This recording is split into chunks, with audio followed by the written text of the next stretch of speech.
Hey guys, welcome to the Starburst podcast. I hope you enjoy. Good job.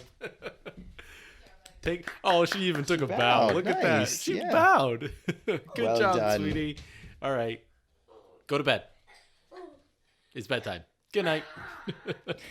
I should just have my kids introduce us every single time because they just got a knack for this thing. And it's adorable. It is. They've got a future in podcasting. They do. Did I ever tell you about what my dad told me growing up? He said I had a voice for radio. And it sounds like my kids do too. Yeah. No, face for radio. Oh. Sorry, face for radio. That's I was what he gonna. said. One of those is an insult. It was the insult version. Of course, this is my dad we're talking about, and I hate to say that, but I turned out a lot like him too. But anyway, I'm kind of foregoing the whole introduction because Jane just did such a good job. Welcome everybody from me now to the Star Bros podcast. I'm joined as always by my bro host Jan Solo. And I'm joined by my bro host, Ben Skywalker. Thanks, man. It's nice to be here, isn't it? It's really nice to be here. It is. I took a big journey to get here today. You did. I feel like Frodo taking the ring to Mordor, basically. You made quite the journey, so tell everyone why. Okay, so we both purchased homes last year with that sweet podcast money. Yes, And our homes are about 40 minutes or so apart. that is true. And I drove over to your place tonight, and I realized when I was about 5 minutes out-ish that I had my microphone, but not the cord that connects the microphone to anything useful. Yeah, that is a critical component to make this happen, right? Mission critical. Mission critical. Yeah. So I turned around and I went back. And so I did this 40-minute trip twice. You know, today. we've done some late shows and late recording sometimes, and I can tell when we're starting to hit that wall when it's late. So let's see if we can get through as much as we can, as quickly as we can, so we can, get our listeners on with their lives and make sure you don't fall asleep and hit your head on the microphone, get a concussion or anything like that. Get on with their lives. That's what this is tonight. This is like the late show featuring the Star Bros. Yeah. This is like Star Bros After Dark or something. Yeah, I like that. Yeah. I think that's a good way of putting that. Well, and hey, first of all, too, thank you to all of our listeners for being patient. We've been kind of all over the place with our release schedule lately. We're going to get back on track and Yes. everything. But thank you for being patient. Thank you for hanging in there with us and for continuing to engage with us. We are just excited that you're here as always.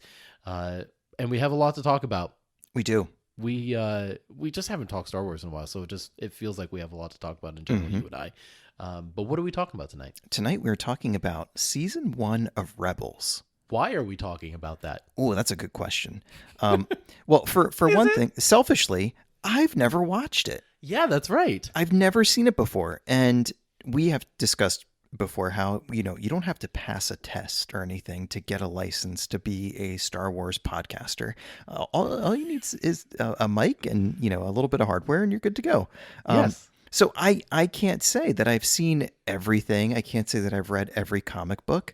I'm kind of working through it. And so finally, this was a good excuse for us to both watch it so that we could talk about it. But Kenobi's coming out. Right. And a critical crossover point from Rebels to Kenobi is the Inquisitors. Are the Inquisitors, I should right. say. So this was my opportunity to see the introduction of the Inquisitor, the Grand Inquisitor, in season 1 of Rebels, and to start to draw the dotted line that leads to Kenobi, which is now less than 1 month away.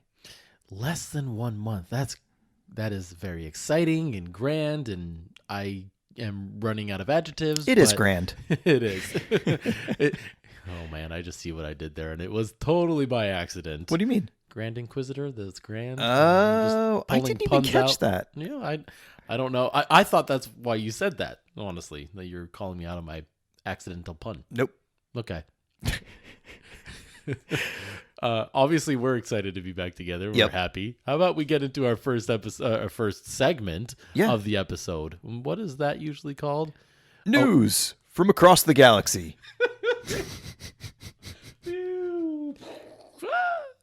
That was good. Was that? That was really good. Thank you. Yeah. Maybe we should switch it up. Maybe. I mean, we just did. I mean, I was ready to say this on the I saw you take a breath in.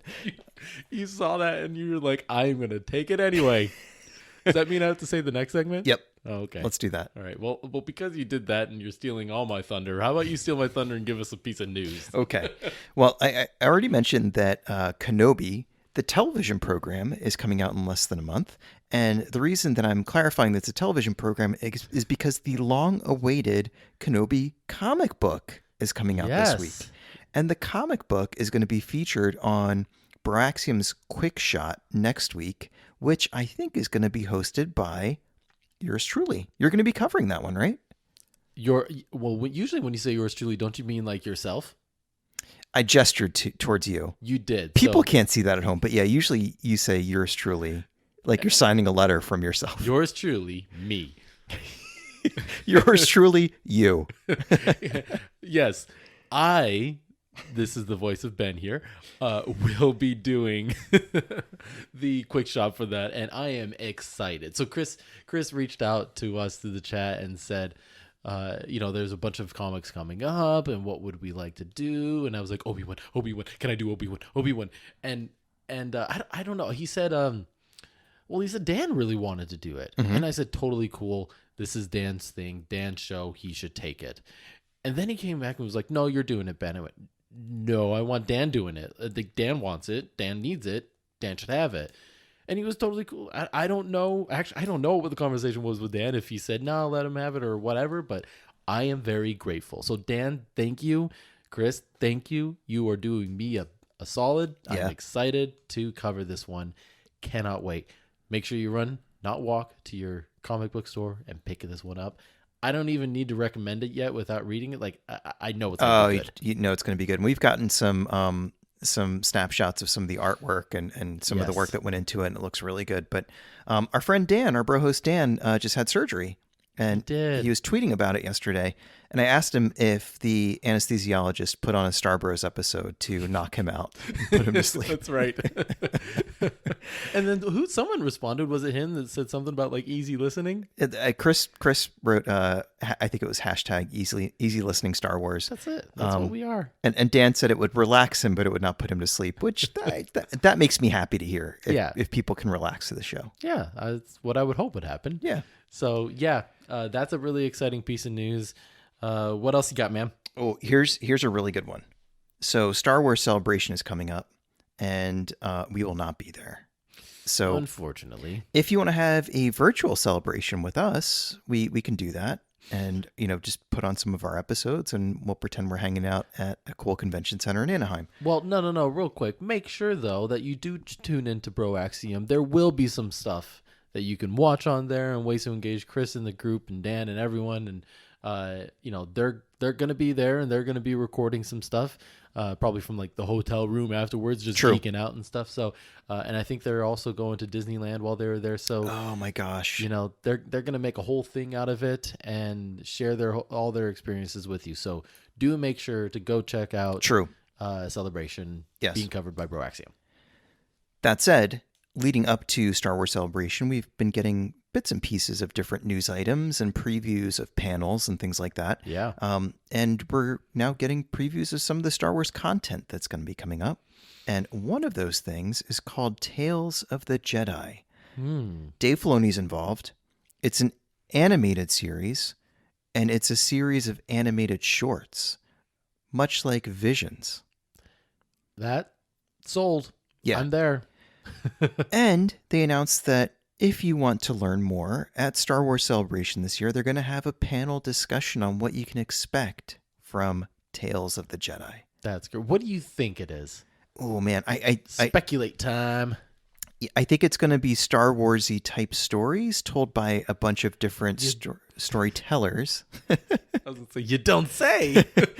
I think it's going to be like Visions in that they are not connected stories. They're going to be one-off stories that are going to be very different stylistically, visually, all that fun stuff. Some of them are going to be more action. Some of them might have, a little bit more of, who knows, maybe a little romance. I don't know. But I think they're going to find a bunch of great writers to just take the pen and get super creative and just kind of tell the Star Wars story that they've always had in their head. So when I hear Tales of the Jedi, I think we're going back in time. I think we're going probably way before the High Republic or something Before like that. that. Yeah, like you're thinking about like stories that have been passed down between Jedi or something like that. It's What if it back was in the like day. Fables? What if it was like the legends Fables. that Ooh, Legends. Yeah. Yeah. Maybe Tales is not that far back, and then we're going to get Legends and Fables, and it'll be even further back. Yeah. Myths. myths. Myths of the Fables would be cool because what if it was like Jedi, like they teach through using fables and like parables and things like that to Yeah. their Padawans. What if it was just visual storytelling of the different fables and parables that like masters tell to their Padawans to teach them about the Force? Love it. That would be cool. I right? would like that. Yeah. Even if it was just, I mean, I imagine it being very similar to Visions in the storytelling. Is they're not going to be strapped by anything saying you got to get these characters in there or you got to connect it to this storyline Right. or anything. It's maybe they will because they want to, like we saw with Visions with Boba Fett and the episode with the band and stuff like that. Like that was such a cool episode because it connected to things you knew and to concepts that you knew existed in the galaxy with the music and everything, but a completely separate new storyline, right? I would love to see him do something like that. I bet there's a little bit of that sprinkled in there. And then I bet there's a bunch of stuff where you're like, yeah, this looks like Star Wars, but I don't know who anybody is. And it's just sort of starting from scratch in a place we've never been before, all that stuff. Yeah. I got a question for you. There's been a lot of Star Wars in Disney Plus, and we have, ever since we've done the podcast, that's all we've known is new Star Wars content on Disney Plus. And don't get me wrong, I'm here for it. I'm grateful for it. We know that there are big screen projects in the making, like Taika Waititi's, and he's finally got the time with Thor: Finish Love and Thor. Thunder. Yep. That about to come out. But it just feels like I don't know. I feel like I'm missing the big screen Star Wars. Me too. bit. Are you feeling that too? Oh my gosh, so much. And I think we got spoiled a little bit. And we got into this. We just started this tradition where we would try to get opening night tickets Right. for the last like 5 years or whatever it was when there were Star Wars movies coming out. And I just really enjoy that. Like for me, I loved like when there was Mandalorian episodes around Christmas time. Like the later we get in the year, once we hit like December, I just get this itch of like, I want to see a big screen Star Wars movie. Yeah. I hope we get something like that. There's got to be something like is Taika's thing like the next closest thing? As far as I know, I don't know what's going on with the The Rian Johnson trilogy? Well, definitely don't know what's going on with the Rian Johnson trilogy. Nobody does. I don't even know if he does. No, I was thinking of the Patty Jenkins one, the Knights of the Old Republic, or no, not that one. What's that one? It's like it's the Republic one. It's got Republican in somewhere. Yeah. But you haven't heard anything about that in ages too, and I've heard inklings that it might be on not ice but thin ice, if that's a better way of putting that. So I don't know. I just what are we doing there? I don't know. And some of the stuff that we're seeing now was supposed to be on the big screen. Right, like the Obi-Wan series, That was supposed to be a movie. the Boba Fett. That was supposed to be a movie. Right. So I like what they've done because there's more they can do with episodes. you can do long form storytelling. You can Yes. get 8 hours of something rather than, like two and a half seems to be like the max for like a major motion picture release right now. So Yeah. you can do more story, which is satisfying for us fans, but I want to go to the theater, get a bucket of popcorn, get that sound system, and just have the experience of seeing a Star Wars movie on the big screen again. Don't get me wrong. I'm glad they hit the proverbial pause button because they needed to strategize. They needed to think again, what are we doing on the big screen? Mm-hmm. The small screen is working for them really well. Big time. They're critically well received. There's still the haters out there. Of course, there always will be. We can't get rid of that. But they are great and generally well accepted, franchises. So, I use the word franchise, not by accident. Like they're literally creating new franchises with this. Like Mandalorian is its own thing, Yep. right? Whatever Obi-Wan is, Andor could be something big now. So we'll see. We will see what happens. Though there were reports that like Andor might be getting less seasons than it was originally billed, but let's just wait and see. Yeah, let's see how that plays out. I don't know if that's actually. I think that was like based off an interview. It might just be hearsay, rumor. So we won't go further. Yep. This started on Celebration. Yes. And I took us on a detour. That's bad. okay. That's all right. What else did we talk about Celebration? So if you're an adult, we would recommend watching Shooting the Poodoo. Mm-hmm. Baraxium Shooting the Poodoo this week. You were just telling me this past week. This right. past week has a lot of great Star Wars Celebration content, and again, those guys are heading to Star Wars Celebration and are going to be covering it a bit more.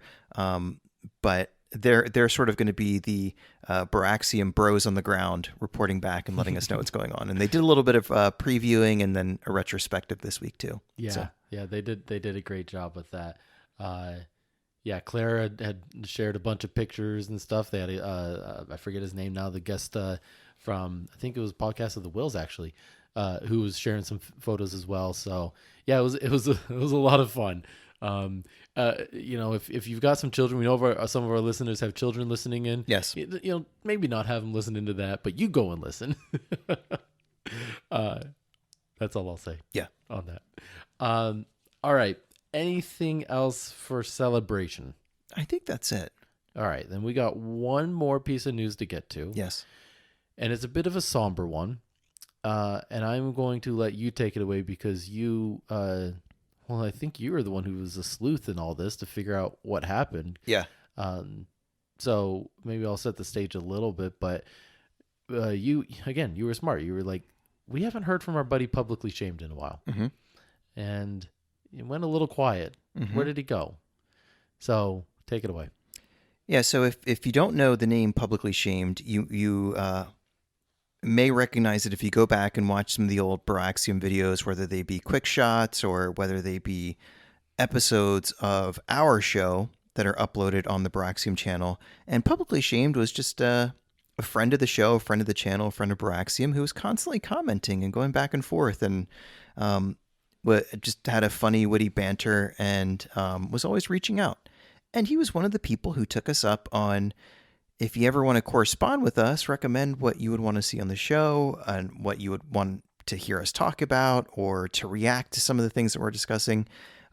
Publicly Shamed would email us fairly regularly, just to check in and say, "Hey, here's something cool that I noticed after I listened to your last episode about whatever it was." And he sent us some cool pictures. Over the years, he had met some of the cast members from the original trilogy, and he sent us a couple of pictures of out at a restaurant with a couple of different people, and had all along kind of said to us, my privacy is really important to me, so please don't share my name publicly, and so we're not going to do that. Still, right? Still, mm-hmm. We'll honor that.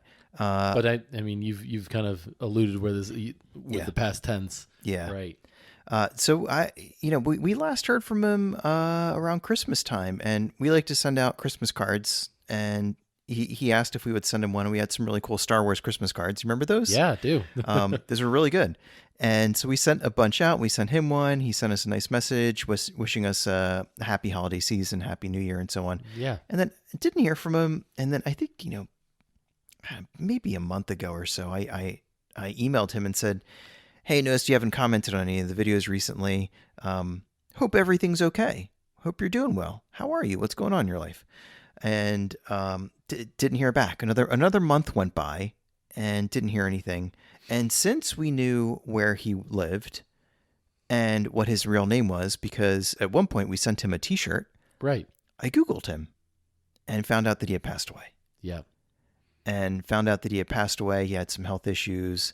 By no means an older gentleman, had some health issues and unexpectedly passed away due to those health issues. So we miss Publicly Shamed, and I think we're kind of just dedicating this episode to him. And for all of you out there who have your virtual Star Wars friends, send them a virtual hug. And next time you enjoy some Star Wars content, whether it be this podcast or you're sitting down to watch Rebels or a movie or whatever, raise your La Croix to publicly shamed our friend. May he rest in peace. La Croix, because that's what we're drinking. That's what we're drinking. That's pretty much what we're always drinking when we Yeah. record. I mean, a lot of people drink like wine or something like that. No, we've got bubbly water. I got bubbly water. It's the hibiscus flavor, though. It's really good. Really fancy. Yeah. Yeah, that was, as soon as you texted me that, I was just floored. And it felt much different, and because we had so many good correspondence with them, and it was like, we've got a fan, and we still have that fan. So, it means something to me. So it means something to me too. And it meant something to me to see in Publicly Shamed obituary, whoever wrote it knew him, because they did include Star Wars stuff in his obituary. Yes. Yeah. Which was really cool to see. It's good to see. So yes, our condolences to him and to his family, to his friends, and like you said, dedicate this episode to him. Moving on, I think that's it for news, right? I think that's it. Yeah, it's hard to move on from that. It is, but let's do it in honor of our friend Publicly Shamed. The show must go on. It must.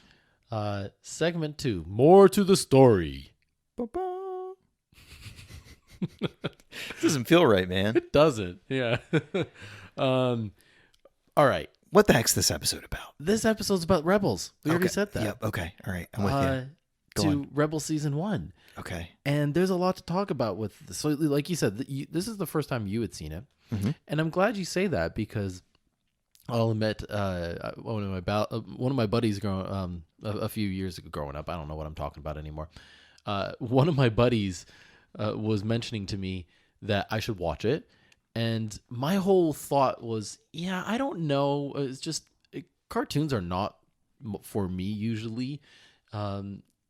I just don't get into them anymore. And I hate that, maybe that side of my childhood might be going away. I don't know what it is, right? But what did you like cartoon-wise when you were a kid? Looney Tunes, Doug. I love Doug. Yeah, Doug was good. Yeah, Rocco's Modern Life. Oh my goodness, right? Yeah. Hey Arnold. Mm-hmm. Remember that? I do. Ooh, what else? I really liked Doug. That Me was a too. good one. Yeah. Yeah. That one just like it felt and like Patty Mayonnaise and Skeeter. Skeeter was the best. His dog Pork Chop. He was always painting mean things on the wall at the beginning of the episode. Yep. And then they'd go and run and chase each other. What? Who was who was like the villain on that show? What was that kid's name? Oh yeah, I don't remember his like name. green, he had like the spike hair. He had a leather jacket. Yes. Oh yes. Did you think of what was that? Johnny. He's a tough dude. Yeah, I don't remember his name anymore. But those were the kind of cartoons that I watched growing up. And then after a while, you just wasn't watching them. So I kind of gave this a pass for a bit. Okay. And then something finally hit me. I was like, you know what? It's time. It is finally time. It was probably right around the time we were thinking of starting the podcast. It's finally time I sit and watch this thing. When does that realization hit you? Are you at work? Or do you just like stand up from your computer and people are like, Ben, where are you going? And you're like, it's time to watch Rebels. I rebelled from work to watch Rebels. Yeah. Like today is done. No, I mean, my buddy was convincing me enough. Like, okay. I was like, okay, I will give this a chance and give it a shot. Okay. And I did, and I didn't regret it. And this is my brother Jerome's favorite favorite series. Jerome. Mm-hmm. Jerome. Mm-hmm. Yeah. So we had to cover it. But I mentioned that because I'm sure there are a lot of people like me out there that thought or that think, this really isn't for me. And if not, that's fine. My wife has said the same thing. If it's not for you, that's fine. But it's good. It's really good. I wrote it off. I just thought it looked like a kid's show. That's what I thought. It was targeted towards kids. I thought so too. It was not for me. And look, kids can definitely enjoy this. There's nothing in here that would make me say like, oh, don't let your kids watch Rebels without you. It's rated like Y7. Yeah, but it's just really good storytelling. Yes. It's really good. And it's really well done. And the animation is not like in the early years of Clone Wars, I was just like, oh my goodness, like this is not the modern animation that I'm used to in some ways. It definitely felt different. Yeah. Different. Yep. Yeah. Because this began what, in 2014 or 2015? Around that, yeah. Okay. So, yeah, not all that long ago. No, it only went for 4 seasons, but I think that was perfect. I like stuff that knows when to end. Good Place knows when to end, right? And that's kind of how this feels. But we'll get to the rest of the series at some point. But I would say this episode is kind of like if you've seen it, we're gonna love it. We're gonna geek on it. If you haven't seen it, we're gonna explain it. And part of the reason, again, like you said, we're covering it is because the Inquisitors are in it. This is where they're introduced, and we want to talk a bit about their background, who they are, what they're all about. So, and it's going to be riddled with spoilers. So if you're one of those people who's like, I'd really like to watch the series before I listen, this would be a good time to hit pause and then come back. But go watch all 15 episodes of the first season and come back. Yes, right. We'll be right here where you left us. But this is one of those shows where I feel like, okay, I didn't watch it until just now, but I was like kind of familiar with a lot of the characters. Like, yeah, if you're in the fandom and you've got both feet in, you're really kind of in it. You know who Ezra Bridger is, probably. You know who Chopper is, hopefully. And so you've come across these characters probably, and so we're hopefully you're starting with enough of a foundation that we can jump in and that you can follow along. You probably know who Sabine Wren is. And if you don't, you will soon find out because all of these characters are coming to live action. Sabine's coming, baby. right? Yeah. Ahsoka's already here. Yep. I'd love to see Hera. There's a few coming. And I would venture to guess Ezra's coming too, but and that more was, on that another day. That was a thing also with the last couple sequel trilogy movies. People were trying to figure out, and with Mandalorian and stuff, like people were trying to figure out, like, where's Ezra Bridger going to fit in? Like, is it Cal Kestis? Yes. Yeah. He's going to show up, I promise you. Yep. Doubt it. But I love the hope. Yes. Always will love the hope. Agreed. So this starts off, the episode is called Spark of Rebellion, and it's really just them establishing the scenes. You've got this ragtag group that are on this planet Lothal, and they're causing a little bit of chaos. And you've got Kanan, who's a boy, basically, that's a teenager, that's on his own, and who seems to have some special gifts. We don't really find out what they are yet, but he's on his own. He kind of runs into this ragtag group and gets pulled into the action with them, and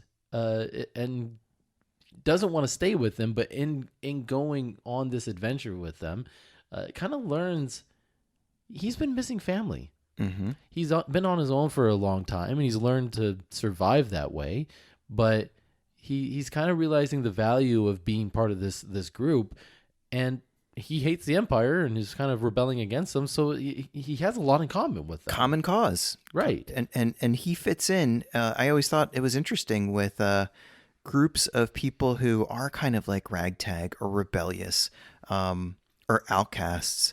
You don't need a whole lot to fit in with those people. Right. Like if you think back to your experience in school and whatever, there's certain cliques, there's certain people who hang out together, and oftentimes like those people needed to have a lot in common to fit together. Yeah. When it's an outcast group, you don't need that. If you're just sort of like, oh, we both don't like the Empire, okay, then this is probably going to work. But I also think it's interesting, like this kind of ragtag outcast group, and I want to ask you, like, what do you think that means, a ragtag group?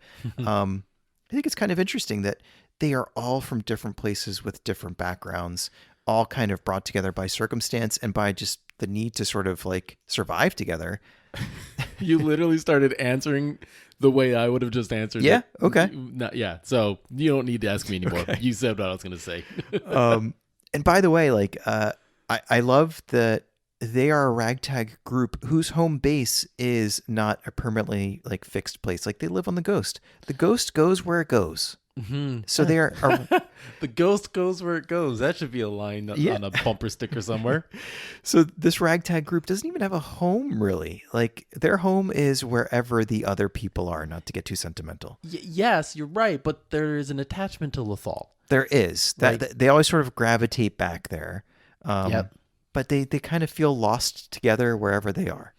Well, so you answered and we know that they all kind of come from broken backgrounds. At this point, with everything we know about some of them, like Kanan, we don't know it at first, but now with Bad Batch, we have seen the broken background he comes from. Yep. We know Kanan's backstory is like he's lost his parents and he's on his own. And then there's, by the way, we're watching right now, and we got to talk about this part later. Then there's Hera, which there's a lot of foreshadowing so far that she comes from a bit of a broken background. And then Sabine, we know, has been who's separated from her side of the family. She was actually part of the Empire at one point, and then once she kind of came to her senses and got her wits together, she realized she was on the wrong side and she left. So she's got a really cool special background that we'll dig into as this progresses. But yeah, they're all coming from broken backgrounds. I think that's the key word there, broken. Something in their past has kind of, cut them off from a normal group of people. And we didn't even talk about Zeb, but like Zeb's whole entire race was essentially annihilated. So like, that's why you're like, who is this big purple guy? I've never seen anything like him before. It's because he's all saw it. Like, they're gone. Most of them are gone. There's very few left in the galaxy. So yeah, how much broken can you get than that? That's pretty bad. It's pretty bad. Yeah. Anyway, have we answered your question about what a ragtag group means? Yeah, I think we covered it. Okay. That's that part that we were showing. The reveal of Kanan as a Jedi. It's pretty epic. Right? And it's not soon after that we learn that Ezra has a couple special gifts in the Force as well. Yes. So there's a lot of just fun little reveals as this group comes together that makes you go, I need to watch more of this. And I like how the little revelations tell you something about the character, but you also see the character discovering something about themselves. And in the case of Ezra, for example, like I was talking to you earlier about how I thought that there's some like interesting like Harry Potter parallels here, where both of them are stories about an orphan kid who has a very kind of ordinary, boring, unsatisfying life, who suddenly figures out that they have something inside of them that they couldn't see before that is potentially really powerful and connects them to adventures, connects them to other people they wouldn't have otherwise met. Yeah. And so he discovers that he has this capacity to become a Padawan and potentially become a Jedi Knight someday. And when he runs into the ragtag group and meets Kanan discovers like, oh, maybe I still have the capacity in me to teach a Padawan, to raise them up to one day perhaps be a Jedi Knight. And so there's these cool revelations about everybody along the way that kind of shows their relationships evolving, but also like they discover stuff about themselves, which is pretty cool. Yeah, Kanan is probably a lot of people's favorite character, just because of his background and because he is the Jedi in this situation. But again, because of the broken background he has, like his training was incomplete. I thought of this. So I was thinking about all the different Padawan Jedi relationships that we see, the apprenticeship relationship, right? And on the Jedi side, at least. And you mean across the saga and stuff? Across everywhere. So we have Anakin and Ahsoka, Anakin and Obi-Wan, Luke and Obi-Wan and Yoda, and then Rey and Luke. And all of them kind of have a unique and different background. But this is the only one where I think that I know of where his apprenticeship was cut short because of Order 66. And there's maybe a few other stories out there like that. Cal Kestis is probably another one now. But it's really interesting to see how that dynamic, how that event impacts him as a Jedi and as a trainer in this whole entire first season. He doubts himself a lot. He doubts his ability to teach and to help Ezra to become what he could become, to learn what the Force is. In one of the episodes, he mentions Yoda's teaching when he was a Padawan, do or do not, there is no try. And he just jokingly said, I didn't understand what it meant. Right. It means. Right. And then by the end of the episode, he actually comes to learn what it means. Right. So he's still learning. Yeah. The master is still learning while he's trying to teach his Padawan. And so it creates this interesting dynamic between the two of them where he doesn't trust himself. Ezra kind of doubts him at sometimes and doubts himself in response. So it is tough. It's a very difficult one. Yeah. But then that makes both of them have to take leaps of faith along the way. Right. And that's how I think you build trust a lot of times with authority figures or other people who you have important relationships with. You take leaps of faith and they work out, and that's what kind of keeps happening for them. Yeah, I'm thinking of when they're in the Jedi Temple, and I think Kanan to a certain degree is winging it a little bit. He's not sure exactly what's going to happen, but they get some good lessons out of it, and they have a good experience. And Ezra finds the Kyber crystal and so on. Right. Just happens to kind of keep working out for them. And I always kind of wonder about that stuff. And this was, I think, the first show where, and I wanted to ask you this question at some point, so maybe I can plant it now and we can come back to it. But what role does the Force play in all of that? What role does the Force play in bringing all these characters together? Yeah, I'm glad you say that. And again, it's all that you're asking this question while this scene is on right now. But one of the things I really like about the end of the first, it's part 2. So I'll call it one episode because it's split into part 1 and part 2. But the end of part 2, Obi-Wan Kenobi's speech when he was at the temple telling all Jedi to stay away, it kind of shows the entire speech, right? And it connects everything that's happening to the Force.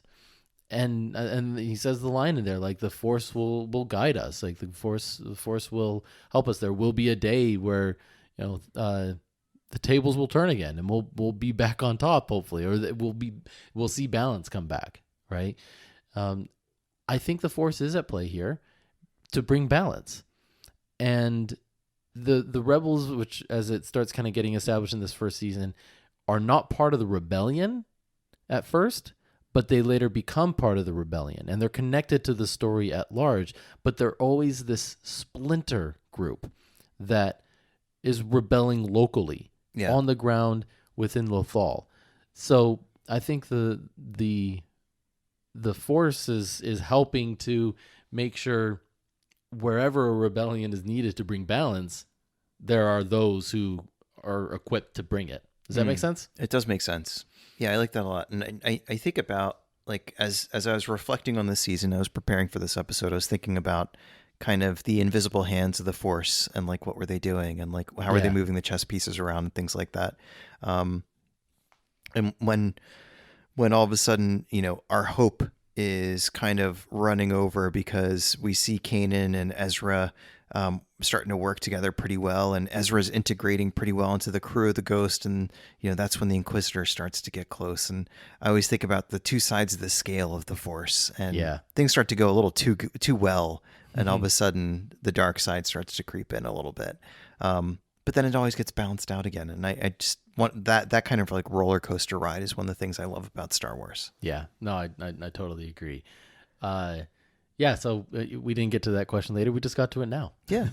Well, let's keep going here. What's the next episodes? Yeah, so, and we'll go through these a little bit quicker, but all the other episodes are really about this group taking on jobs to just stay alive, like to get some money for fuel, for food and everything. But while they're going through, they're also rebelling, but more importantly, they're serving.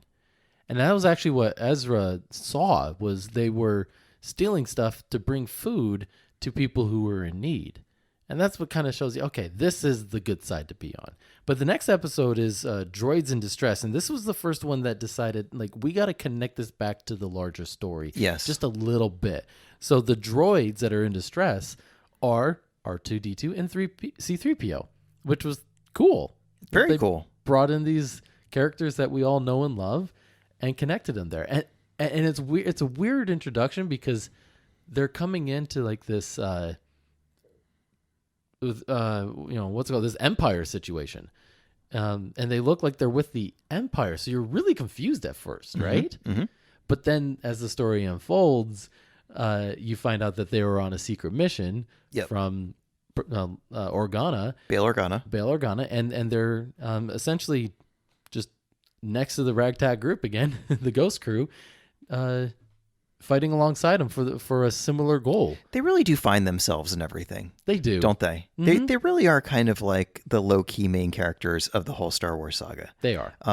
But this was the first point in watching the series where I asked myself, okay, hang on, when chronologically is this happening? Yeah. And I Googled it, and season 1 of Rebels is taking place 5 years before the Battle of Yavin. 5 years before what you see in that part in the original trilogy. So the rebellion's in its infancy, relatively speaking. Yep. It is. It's probably still all these little cells, these like distributed cells all over the galaxy that don't really know, what the grander plan is, because maybe that hasn't really fully come together yet. But yeah, we get to see a couple of our favorite droids who are kind of helping out with the baby stages of the rebellion. Right. So that was that episode. The next episode is Fight or Flight. And I loved this episode. So one of the dynamics that it sets up is that there's a bit of a rift between Zeb and Ezra. It actually establishes them as, and I didn't realize this at first because Zeb is so large and stuff, but they're kind of the kids of the group, the teenagers. It seems like they're fighting over who gets to ride in the front seat. That's exactly what it is. Right? So because of that, in this episode, Hera, who's basically the mother of the group, sends them off on this mission to go and find a Maloran, which is a fruit, basically, and did it knowing that there weren't any on the planet, or that they would be very hard to find. They find them. It's like a hazing almost. It's a bit of a hazing, yeah. They say, go get supplies and then go and get this fruit. And it's funny because if it weren't for the fruit, they would have gotten all the supplies back safely. But because they were finding this fruit, they get in trouble with the Empire. And one of my favorite lines was when Zeb was like, he's like yelling at a TIE fighter, you don't happen to have a Malu run, do you? It's hilarious. There's a lot of humor in all this. There is, yeah. Physical comedy. Right? There's a ton of that. Another one of my favorite parts from this episode, when they steal the TIE fighter and tell Hera what they've done, Hera gets mad, and Zeb and Ezra both simultaneously say, can we keep it? Like it's a puppy. So this is the coming together episode for these two characters, and it's a lot of fun. And to me, this one and the last one between Ezra and Zeb, because the last one is where Ezra finds like he can do that force push thing, and he saves Zeb, right? Yeah. And so they have like kind of a nice moment at the end of that episode. I think that was episode 3, where Zeb kind of acknowledges that when he realizes that, it was Ezra who actually saved me. Yes. And so Ezra can potentially be a valuable member of this crew who watches our backs, and he could be somebody that we can trust. But that's kind of like where they start competing a little bit but I want to sit up in the front seat. No, I want to sit up. Like they start throwing elbows a little bit. Yeah. So I think part of what we're watching in that episode is they're trying to figure out what their place is going to be in the crew of the Ghost if both of them are going to stay on the Ghost. That's exactly right. Yeah. I just remembered, I can't remember what episode it is now, but the one, it might have been this one too. The one where Chopper had pulled the pins out for the bunk bed, and when Ezra got on it, it fell on top of Zeb. So it just like crushed Zeb. It reminded Step Brothers. Yes. That happened exactly. in Step Brothers. Why did you let us do that? Wouldn't be a podcast episode if we didn't start referencing random stuff like that. Step Brothers is a great one. It is. We won't go further into that one. Next episode is critical. So this one's called Rise of the Old Masters. Now, the Inquisitors have been teased a couple times prior to this episode, but this is the episode where they come out of the shadows and they show what they're capable of. So for a reminder for those who have seen it, but for education for those who haven't, this is where the Grand Inquisitor comes up with this scheme using the Force to communicate to Kanan that Luminara Unduli is alive still. And Kanan can sense her being alive. And she was, so for everyone's knowledge, she was a Jedi during the Clone Wars and everything, and just had gone missing after Order 66. So they go after her to this base. They get inside. They go into where she's being kept. She's there, but she's essentially a Force ghost.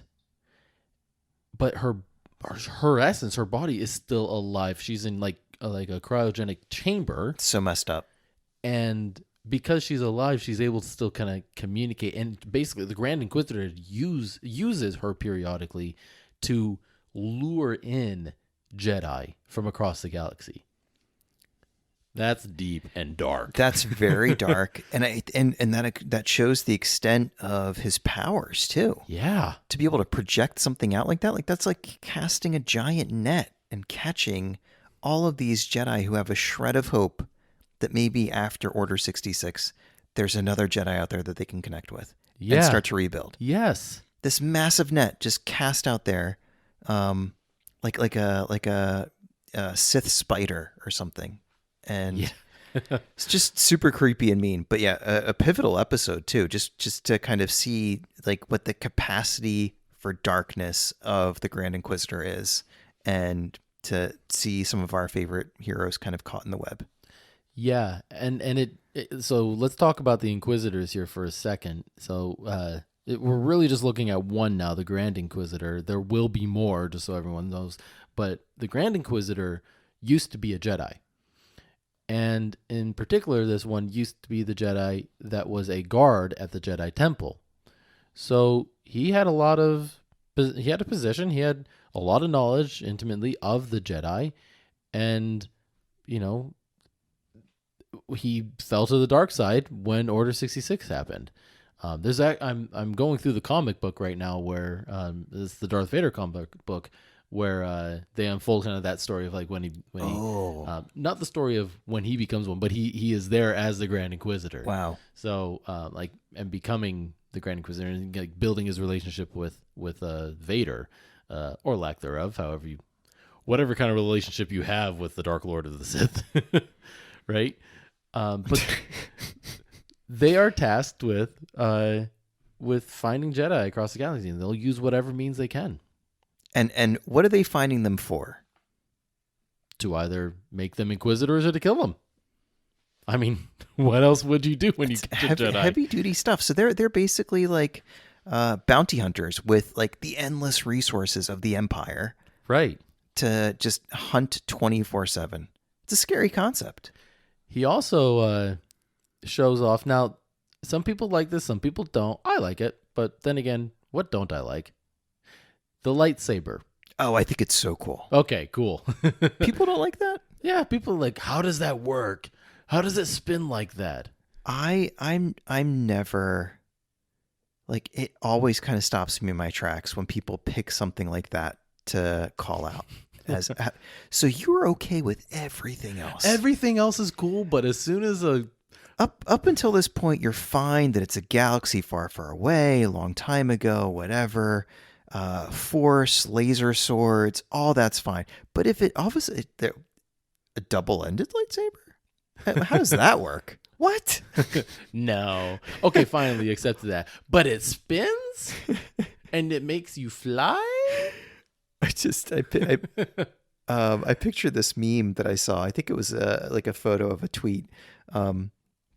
A photo of a tweet, like a screenshot of a tweet. Yeah, it wasn't like a Polaroid of a tweet, but it was there's that line in Romeo and Juliet where it says something like Juliet is the east and Romeo is the sun or something like that, and then it says from the balcony you hear Neil deGrasse Tyson's voice yell, "No, it's not."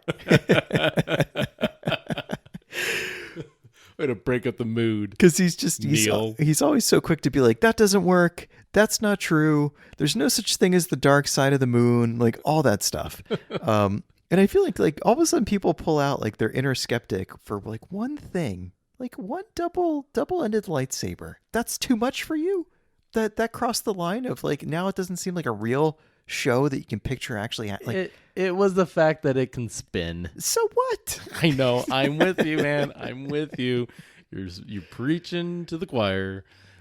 Anyway, I thought it was cool. I got worked up there. You did. I don't think I've seen you get worked up like that. Oh my gosh. I should figure out those triggers more often and see if I can just do it periodically. One of them for anybody who wants to push my buttons is when people pick one thing in a fantasy universe, a sci-fi fantasy universe, to take issue with. Of how would that work? Can't we all just get along and enjoy Nothing that we see in Rebels would actually work.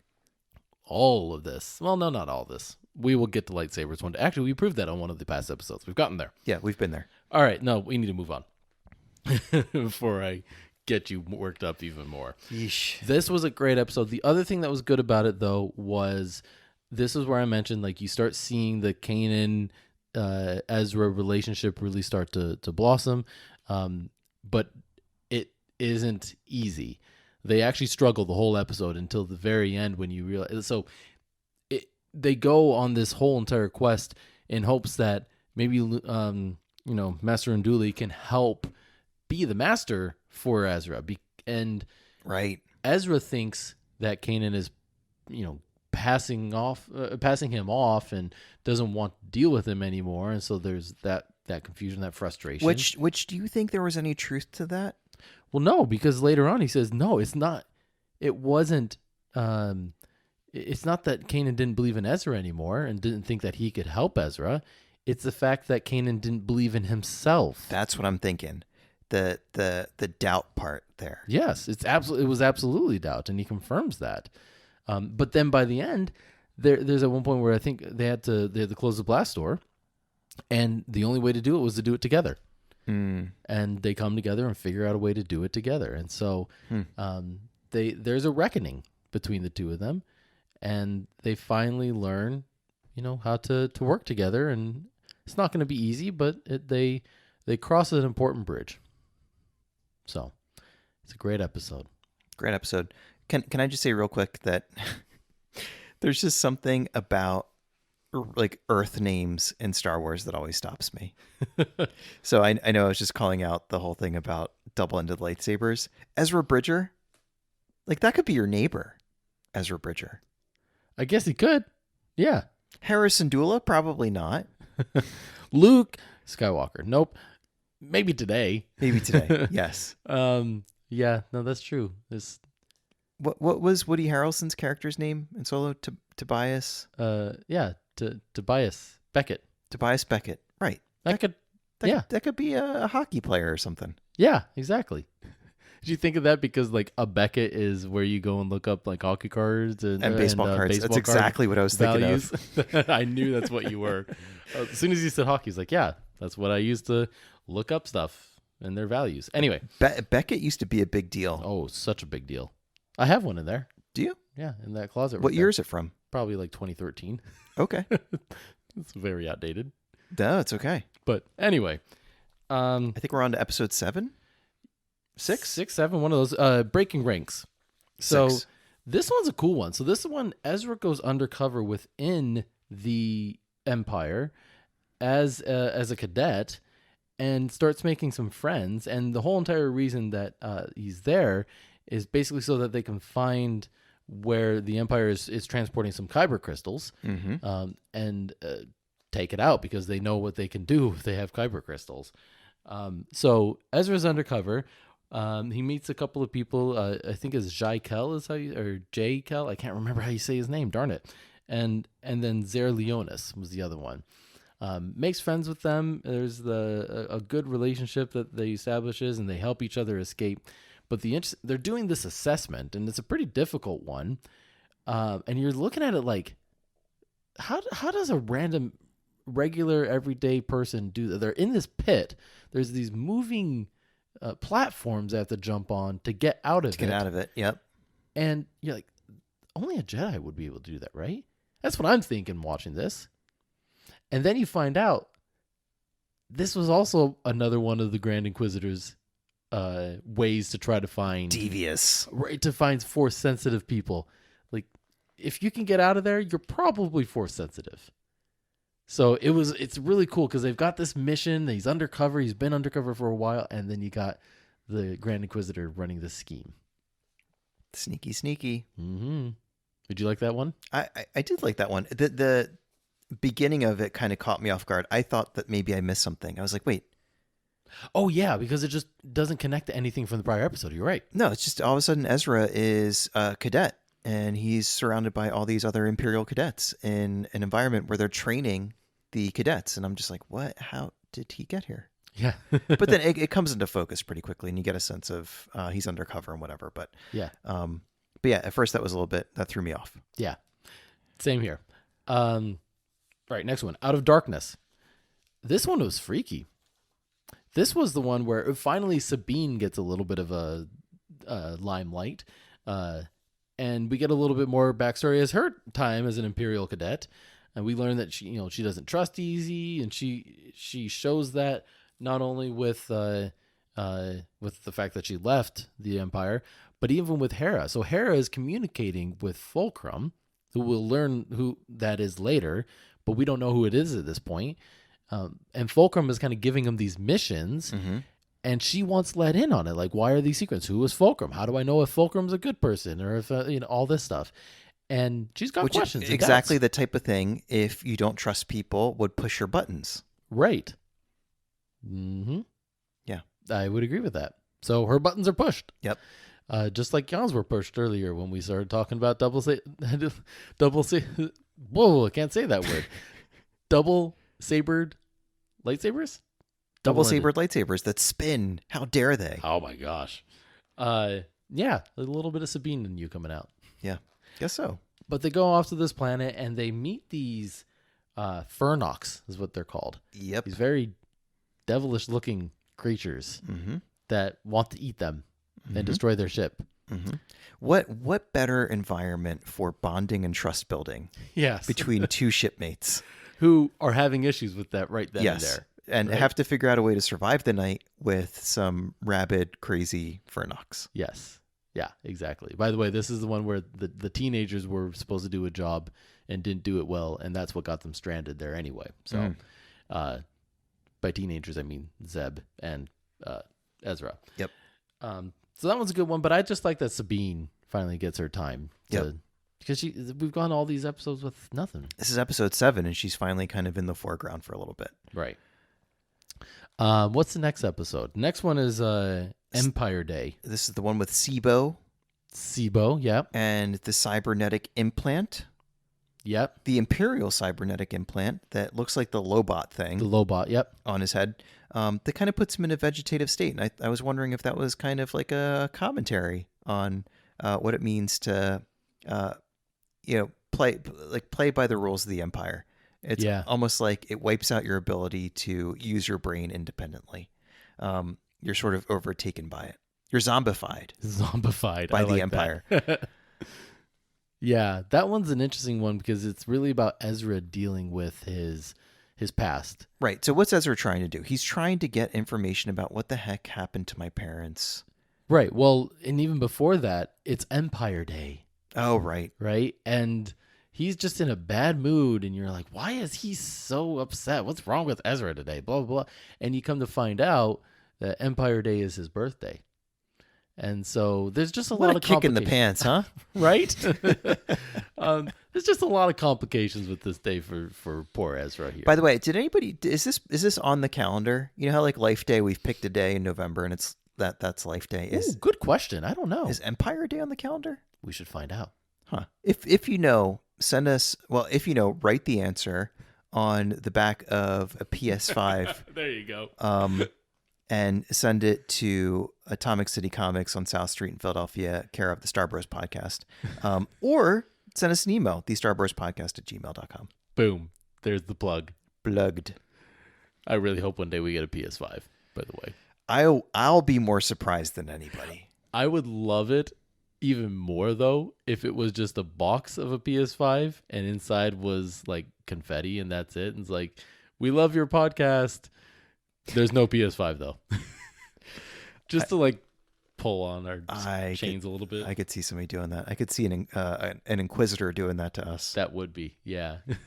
Just to pull the dark side out of us a little bit. If you want your PS5, come and get it. Right. Okay, so there's that one. And that one leads into the next episode, Gathering Forces, which is where Ezra continues to struggle. Zebo has kind of regained his consciousness, and now he's struggling to forgive Zebo because of what happened to his parents. So it's another one where the Grand Inquisitor shows up again, and we find out just how strong he is. Like he's not a match, or Kanan is not a match for him. Ezra and Kanan combined aren't a match for him, and that's also where, because of all this anger that Ezra has been going through the past few days, he's just learning what the Force is, and he goes too far, and kind of learns about the dark side of the Force. So that's what I love about this. Like, Filoni is taking all the concepts of what it means to be a Jedi and everything we know in the galaxy, and is finding a way to infuse it in every episode as quickly as he can. And he's doing a masterful job at it, don't you think? Absolutely. Yeah, and I think that he does a really good job here of showing what a not fully trained, maybe slightly undisciplined young Padawan, in a moment of desperation, I think he's showing how vulnerable they are to turn to the dark side, to tap into something that they know isn't good, or maybe they lose control and they sort of don't know in the moment because they're trying to do something good.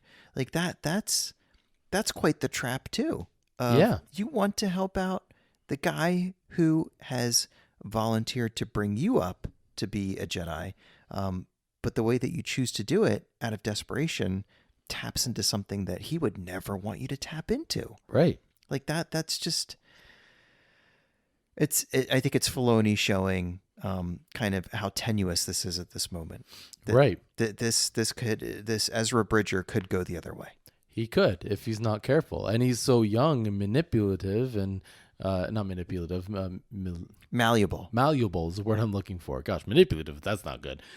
He's very malleable at this point, so he could easily just go to the dark side, right? And the Grand Inquisitor would be the great way to get him there, right? Yep, absolutely. So, don't mess with Ezra on Empire Day. Give him the day off. Right. That's what we learned from this. Absolutely. But we also see him and Sabine kind of finally come together. Yeah. And that's the interesting part of this. Like, everyone just has to build a relationship with each other still. They're ragtag. They're not a family yet. And they're dealing with familial problems. Yeah, and it's not enough, I think, in situations like this for them to, kind of get to know each other through conversation. Like, all the trust building really happens in like life or death moments where they find out they'll get my back. This other person will get my back. They'll help me figure out how to get out of this or whatever it might be. But there's no easy way for these guys to build trust, and it could be because they're all broken in some way. Or it just could be like that's life on the Ghost. Like, you got to know that you can trust the other person with your life.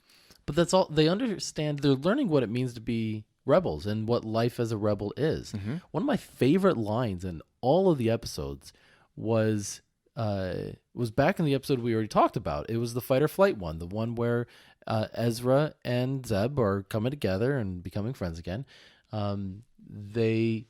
They decide while they're in the TIE fighter that they need to go and save a prisoner that has been captured, and and they're riding the TIE fighter, and what is it? I think Ezra says, "What's the worst that could happen if we go and help them?" Right? What's the worst that could happen? And Zeb goes, "We could get killed," and then Ezra says, "Besides that," and all Zeb does is go, "Oh, right." And that was it. They came to this realization, like, yeah, we could die. And that's always a risk with what we do. But what is worse, dying or someone else dying that we could have saved? Well, we should try saving them. And they know the price to be a rebel. right? And that's what this is the series called Rebels. It's teaching you what it means to be a rebel, and they're learning as they go. That was one of those learning moments where I saw that happen. I was like, ooh, genius, Filoni. I see what you did there. I love that. And that kind of like illustrates the conscience of the crew of the Ghost. That's kind of their morality on display. Yeah. Yeah. And if that's the rebel morality, then that's something that you can see how that spark lights a fire. Right. Yeah, that's good. It's ironic that the next episode that we got to get to is called Path of the Jedi. Like we were just talking about Filoni, like taking us to school all the time. And this one really is about how Ezra deals with his brush against the dark side, right? This is the one you mentioned where Ezra and Kanan go to the Jedi Temple. Mm-hmm. And Ezra is separated from Kanan at one point so that he can... First of all, it's only accessible if they work together to access the temple, which is interesting. But then when they get there, Kanan has to sit and wait while Ezra goes into this area and tries to find his way. It's a trippy episode. Totally. Right? A lot of Grand Inquisitor in this one too, but all in his mind, right? There's always these moments for Padawans where reality is blurred in some way. And, Right. and some of their deepest, darkest fears are on display, and they have to face them in that kind of trippy, like reality bending way. Right. Can I just add real quick here that a lot of what we are seeing on the screen in season 1 is based on the work of Ralph McQuarrie. Yes. And Ralph McQuarrie, for those of you who don't know, give him a Google, is the guy who really designed the aesthetic of Star Wars. So when you look at something and you're like, oh, that's very Star Wars-y, he's the guy who sketched it out, who designed a lot of what the characters look like, who designed the sets, and gave Star Wars the aesthetic feel that it has. Yeah. The color palette, the shape of things like that. Yeah. And so back in the 1970s, he drew, like a lot of different concept artists drew 1,000,001 things, and they used some percentage of them and some that they didn't. And Lothal is based on a couple of sketches that Ralph McQuarrie made. One of them is of the capital city. The other one's of the Jedi Temple. So the Jedi Temple that these guys go to in this episode looks like an exact replica of something that Ralph McQuarrie painted in the 1970s. So cool. It's so cool that they draw upon that. And a couple of other things that I'll mention really quickly that are in the first season that are based on Ralph McQuarrie's artwork is one, Zeb. Yeah. Zeb was a kind of prototype, a sketch of what Chewbacca might look like. Huh. And so they came up with a bunch of different things, and I guess George Lucas was kind of reacting to them and eventually said, like, oh yeah, this is the one. These other ones are really cool, but this is Chewie. Another thing that they took from Zeb, can you guess? That we do see on screen in That the they original take trilogy? from Zeb? Yep, from the concept art of Zeb. Oh, from the concept art of... I have no idea. His ears. Yeah? He has How? Yoda's ears. Oh! I never picked up on that. Yep. Good So call. if you look at the and this is not something that I noticed on my own. This is something that is documented and written down. In one of the earliest drawings of the character who we know as Zeb in Rebels, who at the time was a prototype Chewie, they liked a lot of things about him. One of the things that they really liked was his ears, and they decided to keep those ears for the more diminutive little guy Yoda. I like that. And another kind of like prototype character, Chopper. Oh, we need to talk about Chopper for a bit. We haven't talked about Chopper. Not enough. But originally R2D2 had those little arms coming out of his head. I'm putting head in air quotes. Yeah. And they decided not to do that on screen, but they decided to give Chopper those arms based on Ralph McQuarrie's early drawings. That's awesome. Yeah. And it's so funny. R2D2 became one of the... is probably everyone's favorite droid, Beloved. right? I know a lot of people who say Chopper is their favorite droid. Chopper's bananas. He is bananas.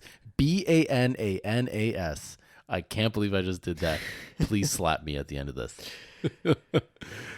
Chopper's like that kid that you go to school with who, he's not there on like a Tuesday afternoon, and somebody's like, "Oh, he got suspended," and everybody's like, "Of course he did."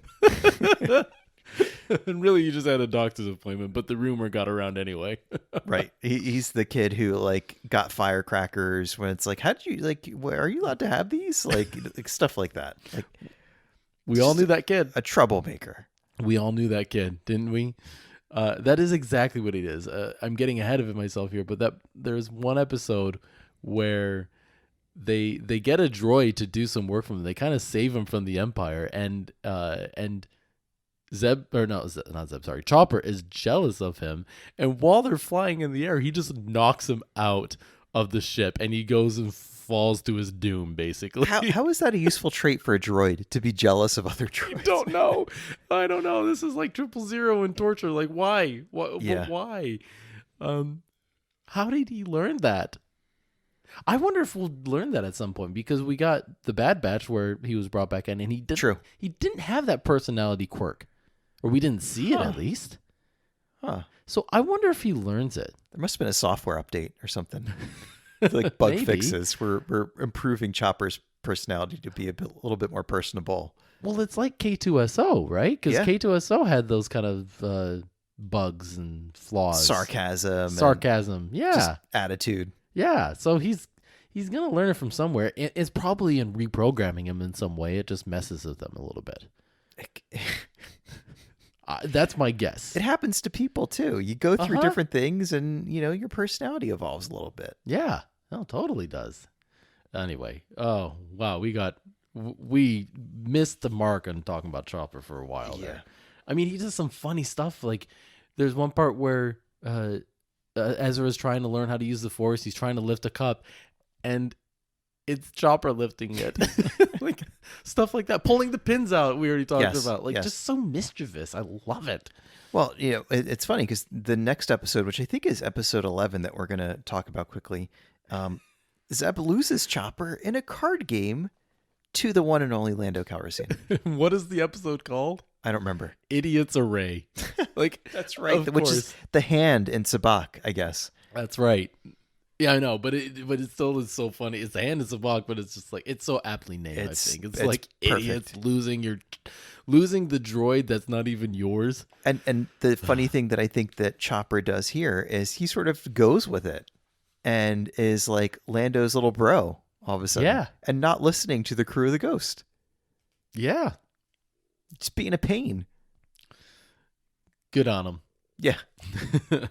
Yeah, that one, I didn't actually write anything down about that episode except for Lando, because he just steals the show. And that's so another good. really good example of an overlap, and that again kind of made me think like, oh yeah, where are we again? Because he looks pretty young still, and all that. So I had a hard time watching this episode and not thinking about Chris Ryan's. Chris Ryan's and Blue Bantha Milk.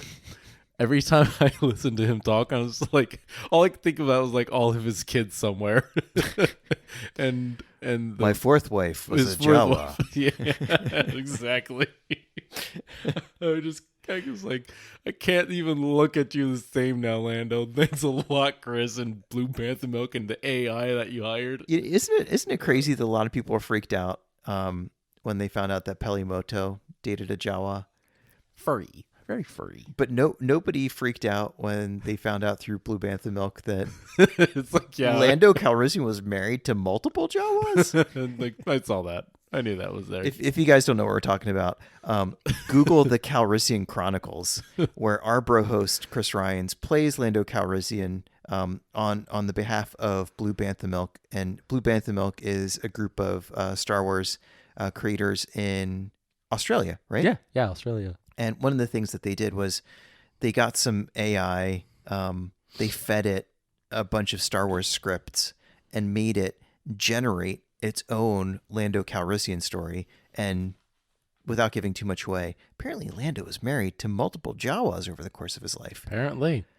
This is one of those that you do not listen to with your kids, though. I'm just saying that now. Not at all. It's crazy It's wild. what this AI comes up with. Yes. So yeah, What did they feed this AI? And one of the things that I absolutely love about these performances is that Chris has a hard time holding it together sometimes. He can't. He just, there's some that he just loses it on, and it's great. Because they don't like send Chris the script a month ahead of time so he can like learn the lines, practice it, whatever. He's reading it cold in character. Yep. And just reacting to it like we are. So Yeah. check it out. It's wonderful. All right. Yeah. So go watch that episode though, because it's just all Lando being who he is, and it's awesome. And he's not on Bespin. That's the other thing I keep thinking of. Like the time you ask about, like what time period is this in? He's not on Bespin yet. Not yet. He's not the Baron of Bespin or whatever his title was. Still working his way in the galaxy. He probably won that in a card game or He something. probably did. That's exactly how he won it. Next episode is Vision of Hope, and this is where some of the episodes start to bleed together at the end and kind of become one whole overarching story. But in this one, Ezra starts having some visions, and this one's of a man, Governor Trainus, who gives these. What does he do? He kind of gives these big orations and like interrupts broadcasts of the Empire to kind of be a rebel and share a message as a rebel. Mm-hmm. And so in this vision, Ezra sees Governor Trainus and he needs help and sees pieces of the whole thing, and they go to help him, but it's another trap, is what we learn. How do they do it? I don't know. This Grand Inquisitor is good. He's good. He's really good. But yeah, because Governor Trainus, and you end up finding out he sets these traps for rebels, using like portraying a rebel to then entice them to somewhere and then capture them. So yeah, that one was a really cool one. You learn a little bit about Hera and how smart she is in this episode. That was cool to see. So yeah, it's another teaching lesson for Ezra to not let emotion cloud his visions. Mm-hmm. Mm-hmm. So I like that one. That was a good Yeah, one. that was a good one. What's next? We get to see Tarkin swoop in. Yes. And this is like where essentially the storyline is asked to speak to the manager. Like they haven't been able to like lock these guys down yet. I need to speak with your manager. Just thinking about the Good Place now. I need to speak with your Grand Moff. There you go. So they bust him out.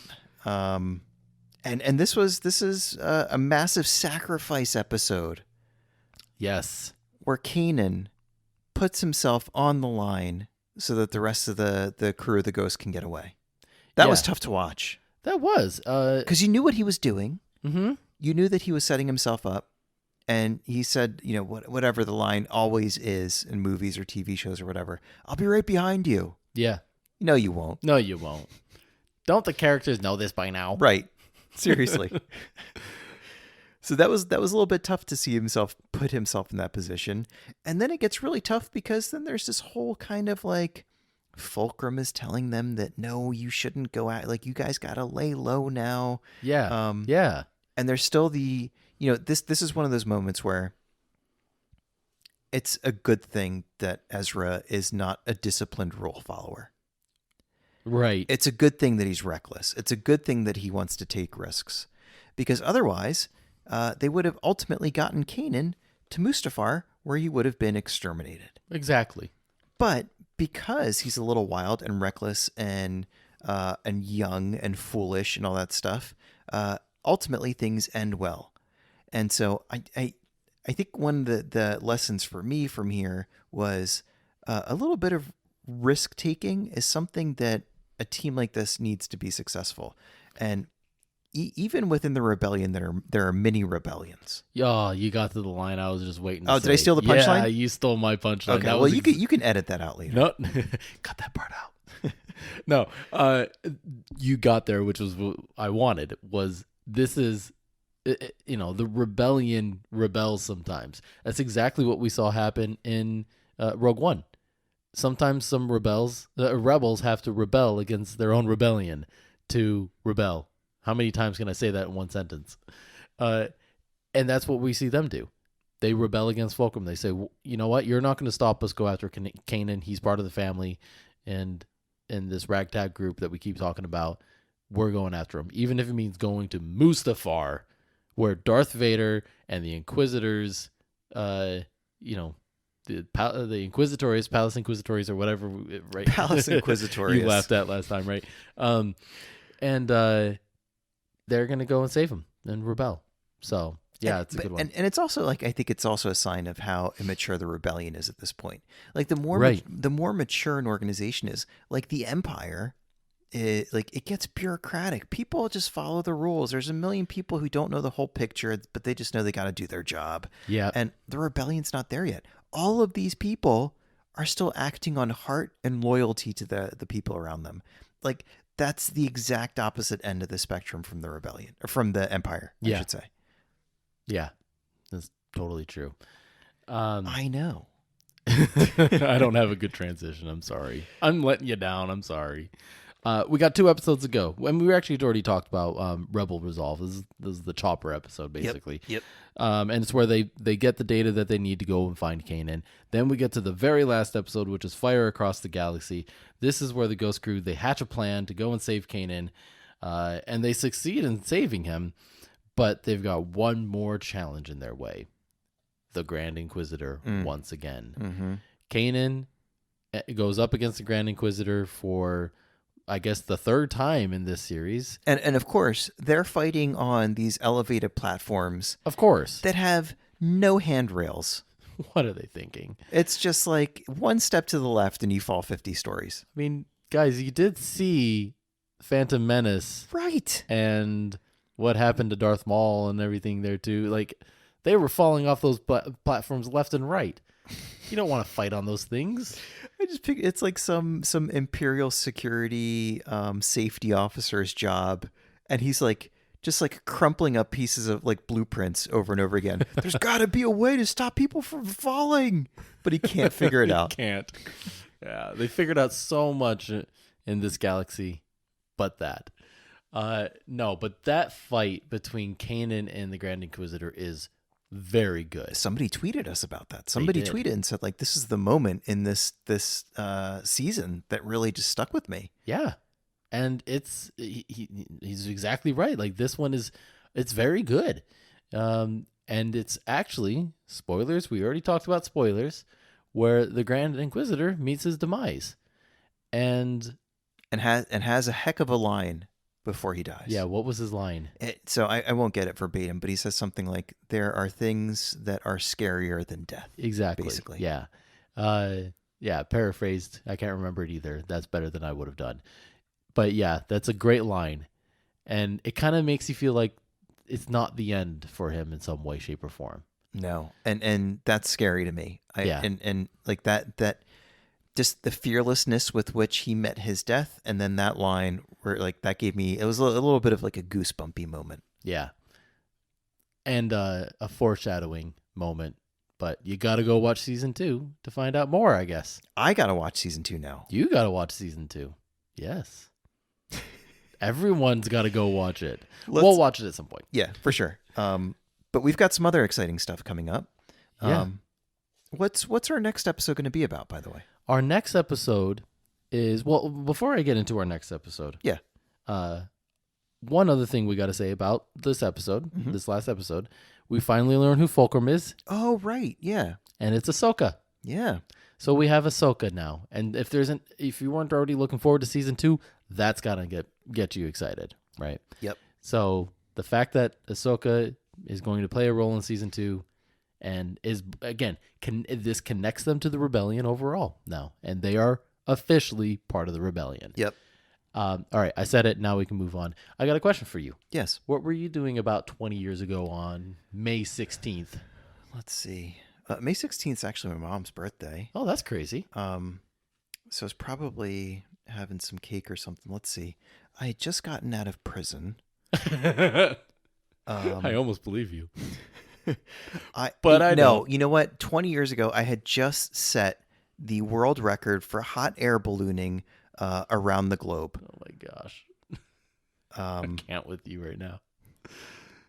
Why? Did something big happen then? Did I miss it when I was? Are you a Star Wars fan or when not? I was in the hot air balloon? Did I miss something? You missed something. Something big. Can I just say I've never been to prison? You just got to clarify that for everybody. I don't know who's listening, but I don't want anybody to think that. Also, I've never been in a hot air balloon, much less around the world. That's crazy. Disappointing me on multiple levels tonight. So 20 years ago, I guess on May 16th, I didn't know that was the release date. I guess I went and saw Attack of the Clones. I would hope at some point around May 16th, that's what you were doing. I definitely saw it in the theater. That one I don't have as much of like a memory about as I do Phantom Menace, which is just like seared into my memory. But I'm sure I saw it in the theater multiple times. Funny, I have more of a memory of Attack of the Clones. Really? Yeah. I'm trying to think about what was my memory of Phantom Menace. I remember one specific thing that I will not say on air, knowing that I went with some friends. Okay. And are they in prison? They might be. Oh, okay. Yeah. No, they're not. They're actually pretty good people. But they in the middle of one of the scenes, they say something to me in the middle, like leaned over and whispered it, and I'm like, "That's funny, but no." Okay. I think I know what you're talking about. I think you shared this with me before. I have. But anyway. That is what we're going to be talking about. Not okay. Not what happened in that theater and what was whispered. The movie itself. The movie itself. Okay, I'm down for that. Yeah. Well, we are going to relive it. We're going to think back on some of our memories with it. I've got a lot. Like I said, this might be one of the ones that stands out the most for me. Cool. So I'm excited to talk about it and give it some attention 20 years later, and dedicate a whole episode to it. Yep, that sounds terrific. Is that it? That's it. Are we done? Well, let's say thank you. Oh, okay. Yeah, go ahead. Go ahead. So thank you to everybody who has made it this far. We hope if you've been sleeping, we have not woken you up. Wake up! We just, as always, we want to say that we really appreciate you spending some time with us. I'm always amazed whenever like we don't have an episode that comes out in a given week because we skip weeks. We do every other week. Yeah. And I go and I look at some of the statistics that are available to us, and I'm just like, oh wow, like a bunch of people listened to our show this week. Nothing came out, but a bunch of people listened. Like, just thank you. It makes my day. It makes our day. Mm-hmm. We both love to see that stuff. So thank you. I like it too. Thank you. Okay. If you enjoy the show, if you wouldn't mind, let us know. Reach out to us. You can email us, thestarbrspodcast@gmail.com. You can hit us up on Twitter. Send us a DM. Tag us in something. We're at Starbros Podcast on Twitter. Or leave a review. If you really like the show, it helps us out if you leave a review on Spotify or on iTunes or wherever else you listen. If you don't like it, leave a negative review for some other show. Or write your negative review on the back of a PS5. And send it to us. And send it to Ben's house. And 2 wireless controllers, because that would be really helpful for us. It would be. Yeah. I feel so bad saying that. It really sounds like we're begging for it. After a while, it's a joke that, we're like, Randy, come up with a new joke. Yes. But thank you guys so much for listening. We appreciate you. We do. And I said wake up so loud, I think I woke up a kid, so I'm going to go take care of that. Okay. No, I've got one more thing to say. One more thing. And it might be loud enough to wake up my kids. Okay. So let's just get it over with. It's a wrap!